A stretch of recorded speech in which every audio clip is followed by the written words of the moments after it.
When I was reading the works of Sri Aurobindo and Mother, companionship and love, of course, such essentials of our lives, which I've not been a success at so No, far. no, wait. May I just interject? Yeah. The essential is truth. Hmm. Companionship is not essential, right? If companionship is a hurdle in the way of truth, you better do away with the companion. I did away with the companion.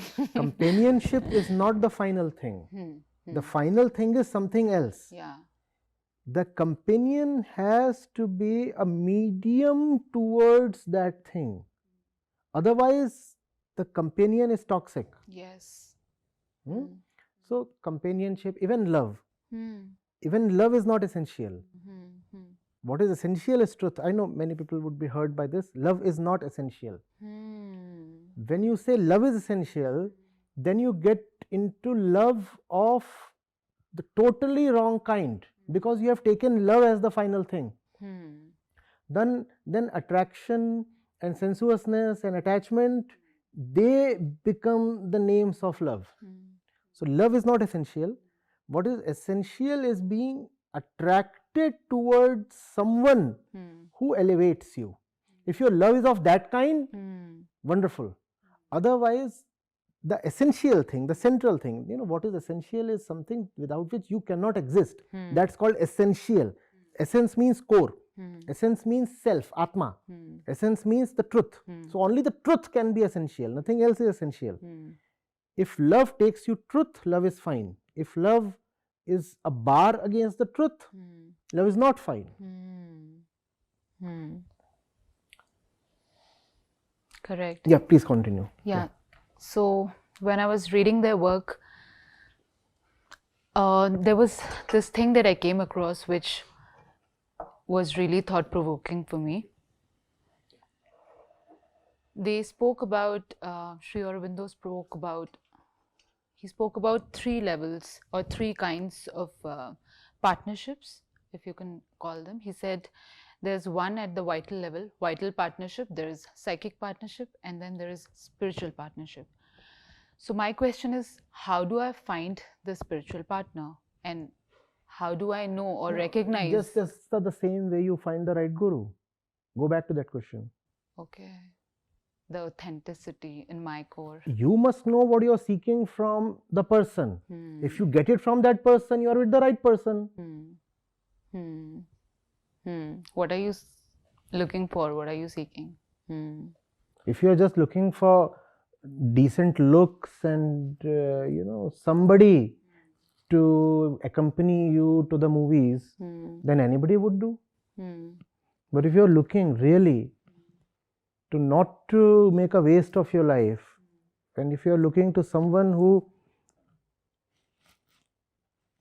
just refreshes you, gives you freedom from all the stillness we carry within from all these centuries, then you will find the right person. What are you looking for? So the right partner is not determined by the attributes of the partner. The right partner is determined and achieved by the intensity of your hunger, your inquiry.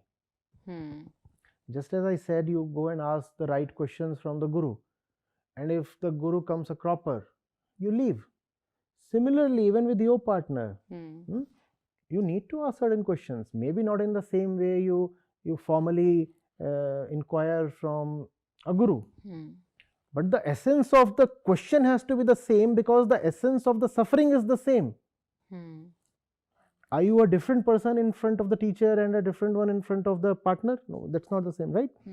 So the suffering consciousness is the same. Even when you are with irrespective of who you are with, actually. Mother, father, your dog, your cat. The purpose has to be one. The purpose is, I have to be better. Not in the sense of earning more money. I have to be better inwardly. I have to come out of this inner haze.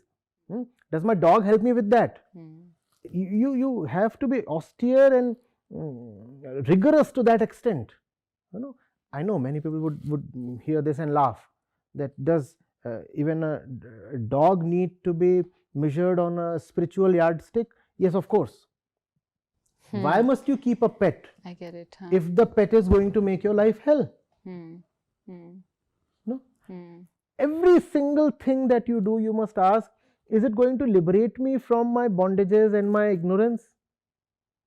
Why must I wear a ring? Why must I wear an earring? Why must I comb my hair this way? Why must I take a walk to the shop? Why must I breathe? Why must I wake up every morning? Why must I do that? The purpose has to be liberation, and one has to be absolutely one-minded on that. No wavering, no second thoughts. I know why I exist, because I know how I exist. Once you know how you exist, you know why you exist. How do you exist? You exist in agony, and therefore, why do you exist? You exist for liberation. Are you with me? So, it's not a complicated question at all. Men, women all have this question, and it has been romanticized endlessly, and it has been turned into something mysterious, as they say these days, mystical. How can you know whether the heavens have really chosen that particular face for you? The heavens have chosen nothing. Your angst has to choose its doctor. But that's so unromantic. Am I supposed to choose a doctor? I mean, come on. I'm looking to visit a discotheque, not a hospital. Right? I want to go to Switzerland, and you are sending me to Apollo hospitals. I mean, why do you talk of the partner as a doctor? But the partner has to be a doctor, because you are a patient. You are sick, and you don't want to acknowledge that because you're pretty. I'm so handsome, I'm so tall. How can I call myself a patient? You are a patient. Better have some humility and acknowledge that. And then you will know the one to partner. Otherwise, you will be in all kinds of wrong relationships. And they come in the garb of the promise initially, but then it all comes off, I mean, promises anybody can make. The thing is, if I really want something, I'll test the promise. No? Are those promises ever validated? Do we pass them through scrutiny? No, we don't. Why? We are not bothered. Not bothered. I may write there that I'm very concerned about me not getting infected. But am I even bothering to ask that person, sir, are you vaccinated? So, are you vaccinated? I don't even bother to ask that person whether he is vaccinated. And I keep telling myself, I care so much about my health and public health in general. So, all these are games we play with ourselves. We tell ourselves one thing, whereas we live a totally different thing. It's not others that deceive us. We keep deceiving ourselves endlessly.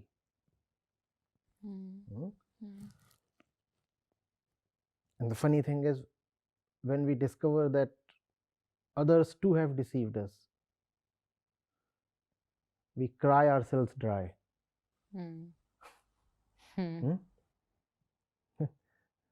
How can you complain now?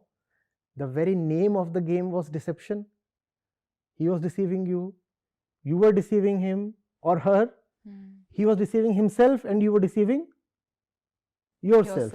All kinds of permutations, combinations in deception were happening all the time. Now that something has come up, you're crying. Explain.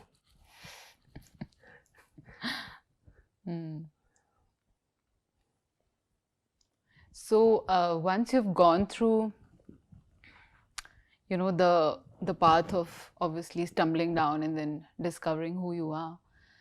Even after that, there are, I mean, it is happening. So they will pop up, right? In the garb of looking right, and test. looking in the sense not looking right. I mean, we are obviously not that shallow anymore.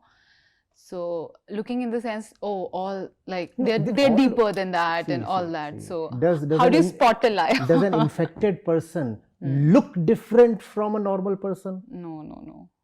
Not So at what all. do? You test. Always carry RT-PCR kits with you.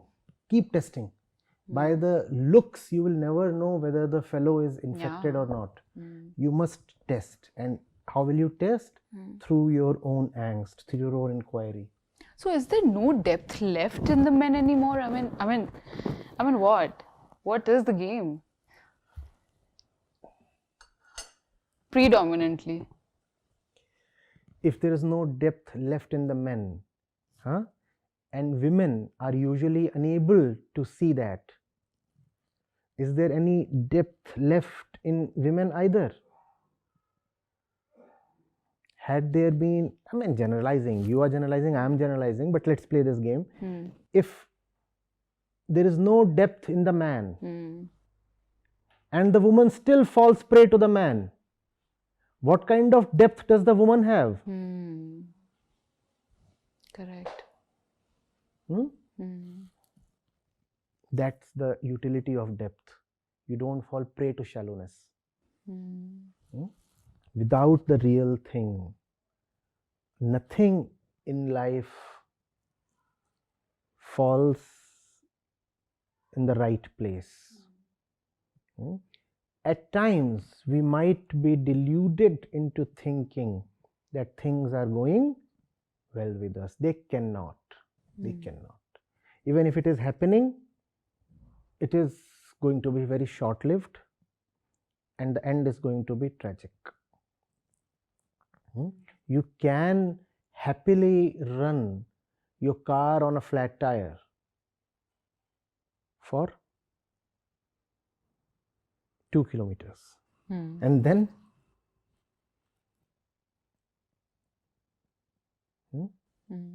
you can have a powerful steering. We have power steerings these days, and the engine is very powerful, 200 horsepower. And you are an insensitive driver, so you don't quite notice the vibrations in the vehicle. For 2 kilometers, you can happily run the vehicle even at 60 or 80 miles an hour with a flat tire. That's all.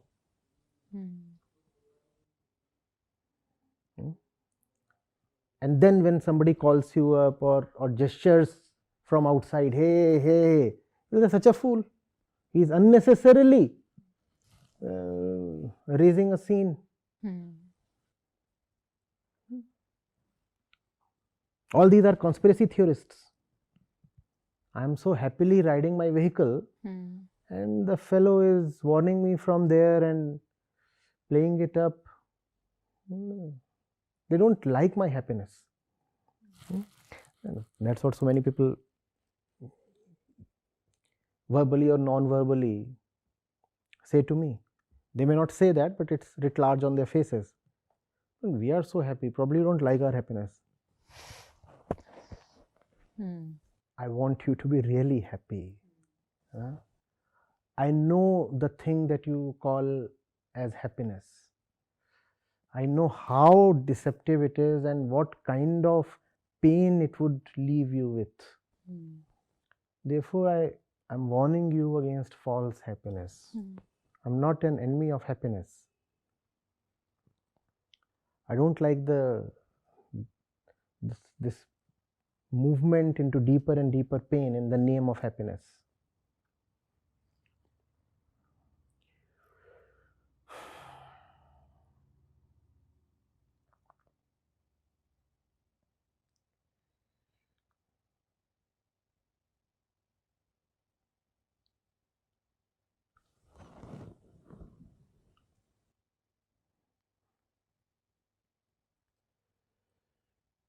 personal problem, social problem, global problem. There is just one problem. Unless we address that, we can have 1,000 names to 1,000 problems. And it's very easy to address that and very difficult to address that, because that problem is not outside of us, that problem is within us. That problem lies in our very build. So it's easy because the problem is near, it's difficult because the problem is within.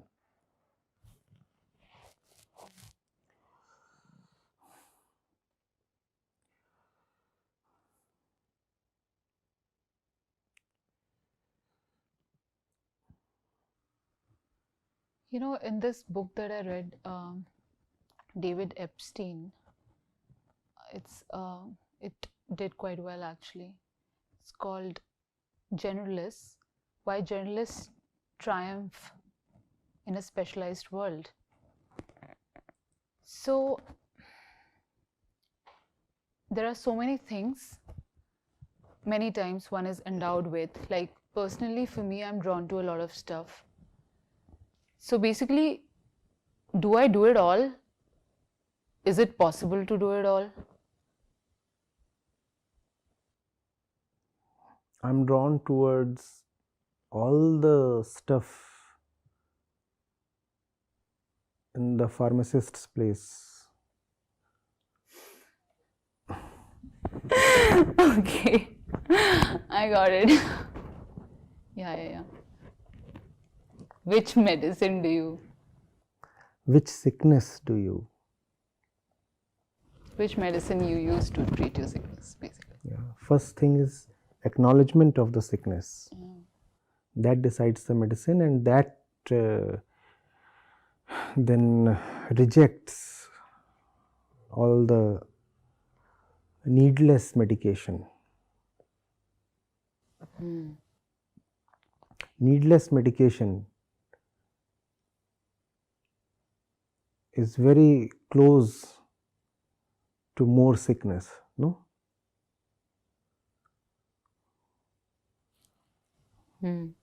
All that in ignorance of the real disease.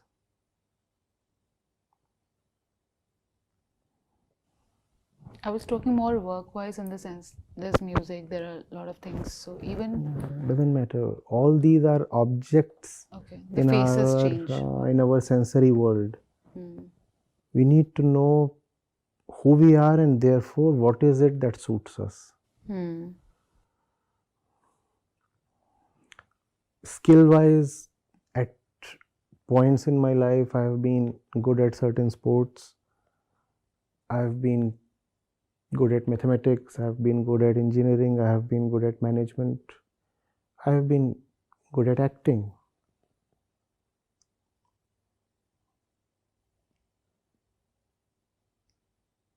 What is it that I need to do? No? It's just not that I feel talented in some space, so I take that space up. Amazing. Talent is such a foolish thing.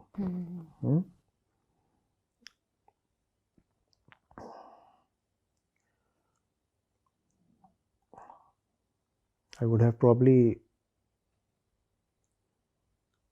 made a good physicist, but is that the need of my consciousness? Wow, this is good.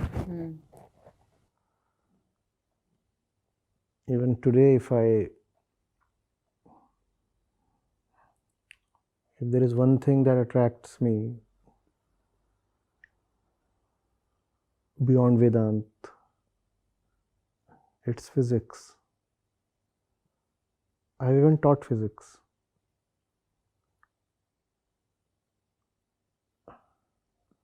And data analytics. But is that where my real need lies? Is that where the sickness of the world lies?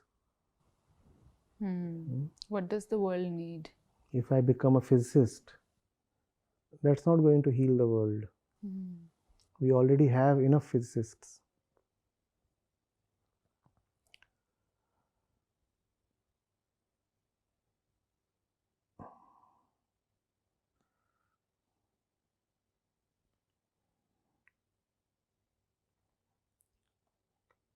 Concerned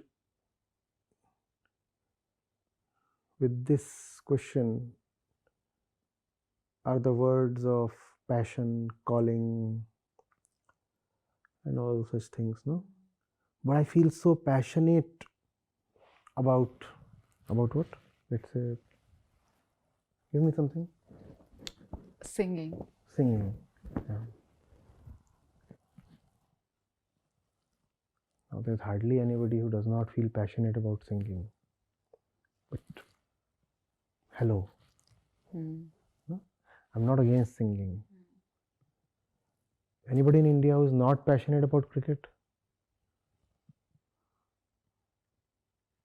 74.6% India wants to get into the national cricket team. Yeah. Either cricket or acting or singing. Yeah. Those who cannot make it to the Wankhede Stadium want to make it to the studios. Either the stadium or the studio. So that pretty much covers up the entire population of the country. Hello. Two hoots to passion.